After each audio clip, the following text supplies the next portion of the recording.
èèyàn léèwò lẹ́sẹ̀ káàbọ̀ sí Mashola Gist TV. Gist tèmi tí a gbọ́ wọ́n ní àwọn fámìlì àǹtí wa fashion wọ́n ní wọ́n wá sí inú palace o wọ́n ní wọ́n wá sí inú palace láti wá rí kábíyèsí lórí àwọn shares èyí tó jẹ́ pé wọ́n ní wọ́n háàdì àwọn òbejì sí inú ẹ̀.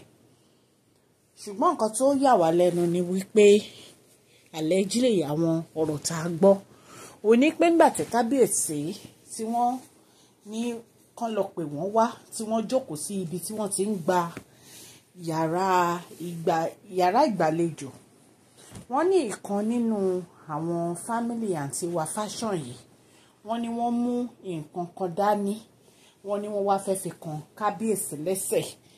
Wọ́n ní bí bàbá onífá bó ṣe rí nǹkan yẹn nìyẹn tí bàbá yẹn pariwo mọ́ wípé kí ló dé tó fẹ́ fi nǹkan kan kábíyèsí lẹ́sẹ̀.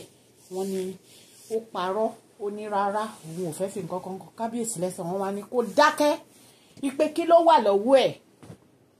Wọ́n ní bí ó ṣe ń gbọ̀n nìyẹn. Ẹ̀yin èèyàn lé, wọ́n ní nǹkan yìí tó bá yẹ kó fi kan kábíyèsí lẹ́sẹ̀ ni wọ́n ní gbogbo nǹkan tán bá wá sí inú palace ló máa ṣe é ṣe fún wọn. Ẹ̀yin èèyàn lé, allegedly bí a ṣe gbọ́ nìyẹn o. Ṣùgbọ́n kí a tó máa bá ohun gbogbo lọ, ẹ jẹ́ kí n kí ẹ̀yin olólùfẹ́ mi ní ilé lóko àti ní ẹ̀yìn odi wípé ẹ káàbọ̀ sí Mashola Gist TV.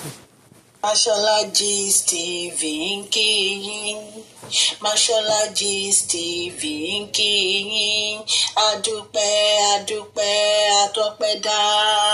Mashola Gist TV ń kí yín, Mashola Gist TV ń kí yín o. Ó ní ẹ ṣé o lọ́wọ́ ọkùnrin, lọ́wọ́ obìnrin, lọ́wọ́ ọmọdé, lọ́wọ́ àgbà, lórí gbogbo bẹ́ẹ̀ ṣe ń comment, ten like, ten share. Adúpẹ́ ní ọwọ́ gbogbo yín. Mashola Gist TV ń kí yín. Ẹ̀yin olólùfẹ́ wa, ẹ káàbọ̀ sí Mashola Gist TV. Ṣé àlàáfíà ni ẹwà gbogbo lè ń kọ́? Orúkọ mi ni Mashola, kò yí padà. A máa ń sọ̀rọ̀ nípa celebrity gist, royal gist, politics àti gbogbo nǹkan tó ń ṣẹlẹ̀ ní agbègbè orílẹ̀-èdè bàbá wa ní ilẹ̀ Nàìjíríà. A ń sọ̀rọ̀ nípa celebrity gist, royal gist, politics àti gbogbo nǹkan tó ń ṣẹlẹ̀ ní orílẹ̀-èdè wa. Ẹ̀yin èèyàn lè tẹ́ bá ti subscribe, ẹ tẹ notification bell kẹ́ ẹ subscribe so that a bá ti post any gist ẹ máa rí. À ń sọ Yorùbá lórí channel yìí nítorí pé a fẹ́ gbàgbé àṣà àti èdè wa. Ẹ̀yin èèyàn lé, à ń ṣe advert lọ́lọ́pọ̀ òjọ̀kan lórí channel yìí. Ẹ kàn sí wa ní Mashola Gist TV. Ọlọ́run Elédùmarè á bá mi gọ́wọ́ yín sókè o. Ọlọ́run Elédùmarè á bá mi ràn gbogbo yín lọ́wọ́ o. Òkè òkè ní ọlá yín á máa lọ o. Ọlá yín ò ní lọ ìsàlẹ̀ láíláí. Wọ́n ní bí bàbá onífá ṣe pariwo mọ́ ọ̀nkù àǹtí wa fashion nìyẹn o wípé kí ló rè pé òun ṣe, kí ló fẹ́ fi kan kábíyèsí lẹ́sẹ̀. Wọ́n ní bó ṣe ń gbọ̀n nìyẹn. Wọ́n ní wọ́n bá ní irú àwọn èèyàn rádaràdá wo ni ẹ wá tẹ̀m̀tì kábíyèsí, ẹ wá yí agbára wọn wò. Ṣé ẹ̀yin rè pé lásán ni wọ́n ń pe kábíyèsí ní ọ̀ọ̀ni ìrìṣà ni? Ṣẹ́yìn ò mọ nǹkan tó ń jẹ́ ọ̀ọ̀ni ìrìṣà ni? Wọ́n ní arákùnrin yìí ń gbọ̀n ni o, ló ń gbọ̀n.